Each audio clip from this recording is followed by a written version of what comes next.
میں یہ سمجھتی ہوں کہ اتنا خوبصورت ہمارا دین ہے کہ اس دین میں جانے والے تو نفع اٹھاتے ہیں جی، لیکن پیچھے والوں کو بھی ان کے ساتھ کتنے اعمال میں شامل کر دیا جاتا ہے کہ جیسے عشرہ ذوالحجہ کا چاند دیکھیں تو چاند دیکھنے کے بعد جس نے قربانی کرنی ہے وہ نہ ناخن کٹوائے نہ بال کٹوائے، یعنی احرام کی جو پابندیاں ہیں وہ تو حاجی کے لیے ہیں۔ اب پیچھے والے بھی ان پابندیوں میں آتے ہیں ان 10 دنوں میں، تو یہ کہ دل جو ہے وہ سب کے ایک ساتھ جڑ جاتے ہیں بالکل ایسا۔ اور اس طرح سے یعنی ان دنوں میں ایک خاص رو جو ہے وہ نیکی کی اور اللہ سبحانہ تعالیٰ کے خاص بندوں کی یادوں کی اور اللہ تعالیٰ کے لیے جینے کی جو رو ہے وہ چل پڑتی ہے اور چل نکلتی ہے، اور اس کو ان دنوں کو اور ان دنوں کے آنے سے پہلے ان کا استقبال اچھے طریقے سے کرنا چاہیے۔ اس کے لیے ماحول جو ہے وہ گرم کرنا چاہیے، لوگوں کو تیاری کروانی چاہیے، لوگوں کو سٹوریز سنانی چاہیے، لوگوں کو اس کے لیے یعنی اس کی فضیلت بتا کے اس کے لیے یعنی اس کام کرنے کے لیے آمادہ کرنا چاہیے۔ تو ان دنوں کے فضیلت والے کاموں میں تو فضیلت تو اس بات کی بھی بہت ہے کہ آپ جس وقت چاند دیکھیں تو چاند دیکھ کر، ہر مہینے میں ہی چاند دیکھ کر دعا کرنی چاہیے، تو اس مہینے میں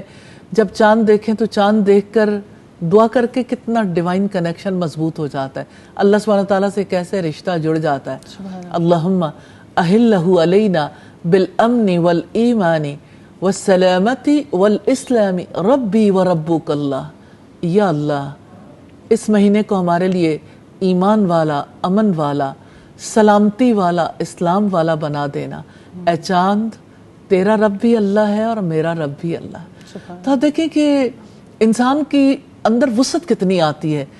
کہ میرا رب بھی وہی ہے اور اس چاند کا اور اس کائنات کا رب بھی وہی ہے۔ ایک ریمائنڈر ہے، اسی طرح جیسے ہمارے آبا نے اپنے رب کو تلاش کیا تھا اور ابراہیم علیہ السلام نے جیسے تلاش کیا تھا۔ اور آپ یہ دیکھیں کہ عشرے کا آغاز ہوتا ہے تو اسی طرح سے جیسے رمضان کا آغاز ہوتا ہے تو لوگ بہت زیادہ یعنی رمضان کے لیے شوق اور محبت رکھتے ہیں، حرص رکھتے ہیں، لیکن اس وقت بھی ذہنی تیاری کروانے کی ضرورت ہوتی ہے۔ حج کے دنوں میں یہ تیاری حاجیوں کے جانے کے ساتھ ساتھ ذہنی تیاری ہو رہی ہوتی ہے، لیکن بہت سارے لوگ ہیں جو یہ نہیں جانتے، جس کی وجہ سے وہ پھر ان فضیلت والے دنوں کے اعمال سے یعنی محروم ہو جاتے ہیں۔ تو ان فضیلت والے دنوں میں کرنے والے کاموں میں سب سے پہلے تو فرض نمازوں کی پابندی ہے کہ فرض نمازیں مرد حضرات، جیسے ہم رمضان میں کہتے رہے it's a month of training, it's a month of training، تو یہ پھر ایک شارٹ پیکج آ گیا۔ تو یہ ایک شارٹ پیکج ہے، لیکن یہ دن زیادہ افضل ہے، یہ زیادہ افضل دن ہے۔ اب یہ اس کے بارے میں بھی بہت ساری باتیں موجود ہیں۔ اب یہ ہے کہ جیسے فرض نمازوں کی بات ہم کر رہے تھے، اللہ سبحانہ تعالیٰ موقع دے تو جماعت کے ساتھ نمازیں ادا کرنی چاہیے، اور اگر یعنی مردوں کو خاص طور پر باجماعت نمازوں کا اہتمام کرنا چاہیے، نوافل بھی ادا کرنے چاہیے۔ اور پھر آپ یہ دیکھیں کہ خاص چیز ہے ذکر، کہ ان دنوں میں اللہ سبحانہ تعالیٰ کو زیادہ یاد کرنا چاہیے، تکبیرات زیادہ کہنی چاہیے، کیونکہ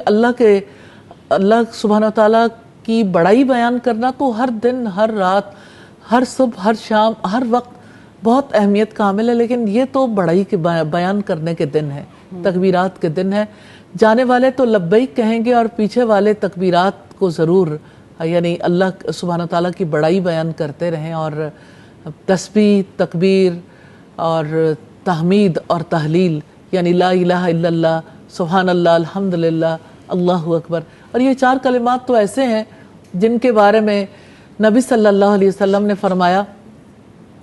کہ مجھے ہر اس چیز سے زیادہ عزیز ہیں جن پر سورج طلوع ہوتا ہے۔